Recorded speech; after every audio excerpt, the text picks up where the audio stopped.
Oi, gente. Então, eu vou contar um caso aqui. Durante muito tempo, muitos anos, paralelo à minha vida de dança acadêmica, eu participava de grupos de danças folclóricas, rancho português, grupos específicos de dança gaúcha, grupos por muitos anos na faculdade de danças brasileiras. Era muito interessante. É difícil, né? Porque você é bailarino, que você tem um lugar ali, não. Você aprende, até aprende com uma facilidade, mas tem para entrar em números, tem uma hierarquia, tem uma outra essência que o folclore solicita, a espontaneidade. Foi muito enriquecedor. Bom, com esses grupos eu viajei bastante é, pelo Brasil, fora.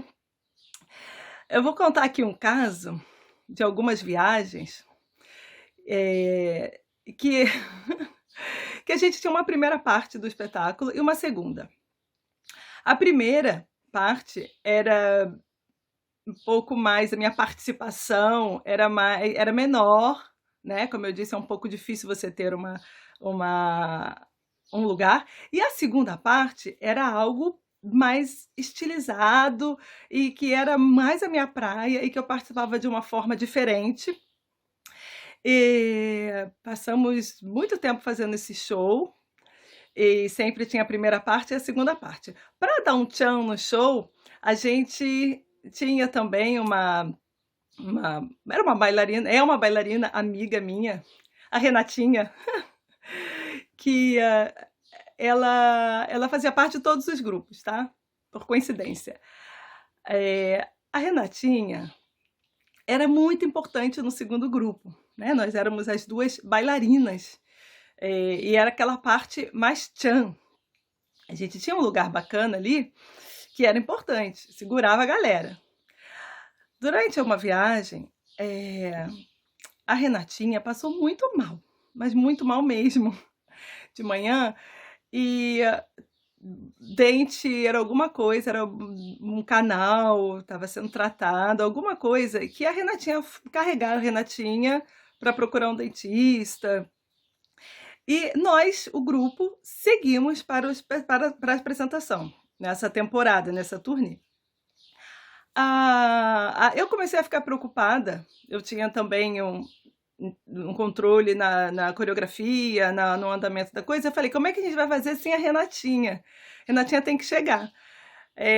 E a Renatinha não chegava. A gente não estava sabendo da Renatinha. É bem interessante também, essa temporada toda, fazendo um link aqui, tinha alguns palcos que são cidades de interior, pequenos vilarejos, tinha alguns palcos que eram um pouquinho fora do normal, vamos dizer assim. Tinha um palco que ele tinha, assim, uma diferença, assim, ó, gente. Uma parte, a metade do palco era aqui, aí tinha esse espaço e a outra era aqui. Então, tu tem que. É como se fosse um degrau, né? Tem palcos. Ah, tinha um palco que o público tava pra cá, na praça, né? A praça virada para cá, só que o palco, para ele ter um espaço maior, para ele ser um pouco maior, eles fizeram o palco em diagonal. Só que tinha uma parede aqui. Então a gente dançava virado para a parede, mas o público estava lá. Eu não esqueço isso, eu dançava para a parede. Então todo mundo dançava e virava a cabeça para lá. Não tinha como nem trabalhar na diagonal. Tem vários. E o palco, que é onde aconteceu o lance da Renatinha, era um palco que as cidades faziam de tudo para acolher a gente, né? Então, esse camarim. é, Não, não foi na Renatinha, não. Foi um outro. Mas eu tenho que contar desse. Para a gente trocar de roupa, não tinha muito espaço atrás do palco. Então, o que foi? O morador que tinha uma casa atrás do palco, ele cedeu os seus quartos para a gente trocar de roupa.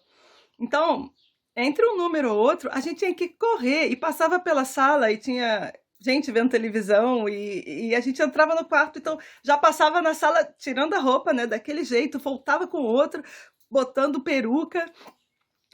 Era hilário, assim. Mas vamos lá. A maioria dos palcos não tinha como a gente ter acesso por trás para cruzar. Então a gente já fazia assim, ó, fulano, todo mundo que dança, que tá guardando a roupa desse lado, entra e sai por aqui e por aqui. A gente não tinha muito contato com o lado de lá, né? A Renatinha, como eu falei, ela era muito importante. A gente sempre fazia, estava sempre equivalente, fazendo o espelho, tudo. Então, cadê a Renatinha nesse dia que não chegava? Renatinha tá mal, Renatinha tá mal, Renatinha não vem, vamos pensar o que que acontece. Passa fulano, substituto, tá. Bom, Renatinha chegou, né? Tava vindo do dentista. E aí, eu não tinha contato com o outro lado. Eu sei que a Renatinha chegou. Que bom, gente, a Renata chegou. A primeira parte começava já, eu de um lado da coxinha, a Renata do outro, e a gente se olhava, né? Que era sempre se olhava e sorria e entrava. Começava a música, a gente entrava.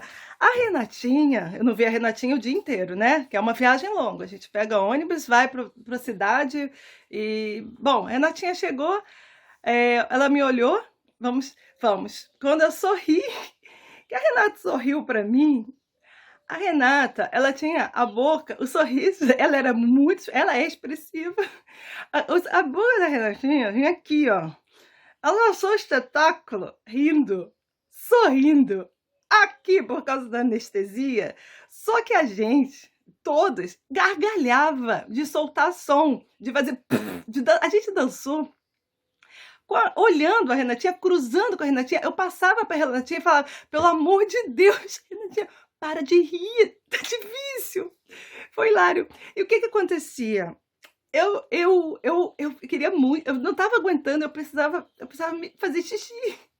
E aí não tinha tempo, troca de roupa. Eu tive que escolher esse dia, nunca mais esqueci, morrendo de vergonha de mijar nas calças. Falei, eu vou escolher mijar, eram uns 5, 7 segundos, dentro de cada figurino, um pouquinho.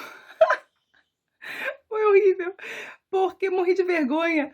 Era uma sensação, né? Mas ao mesmo tempo gargalhando. Eu acho que a anestesia da Renatinha passou, ela estava sorrindo normal, mas aquela imagem não saía, gente. Foi hilário a Renatinha com a boca torta. Depois, muito depois, a gente descobriu que o dentista mexeu no dente errado. Fez um outro canal num dente errado.